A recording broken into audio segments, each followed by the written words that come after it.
Ассаламу алейкум, урматтуу достор. Мына ушинтип Правда айылында булактар пайда болду. Бул булак жөнөкөй булак эмес. Ушинтип илгери элдер жашаган деп калат бул жерлерде. Ошентип чоңдордон угуп калабыз. Бул булакка келген болсок, бул булакты кадимкидей ошол кыш менен, эски кыштар менен. Азыр bunday кыштар жок.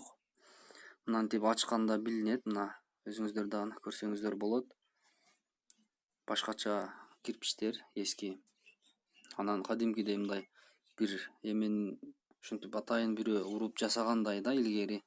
Ушинтип жасалган экен. Бул жерде кум ойноп тосуп калган. Азыр эми суу келип, мазардын түбүндө суу келип жеп, ушинтип кайра көрүнүп олтурат. Бул эми кайсыл жылдарга таандык экенин биз билбейбиз. Ушундай аябай муздак экен, бутун какшап калат.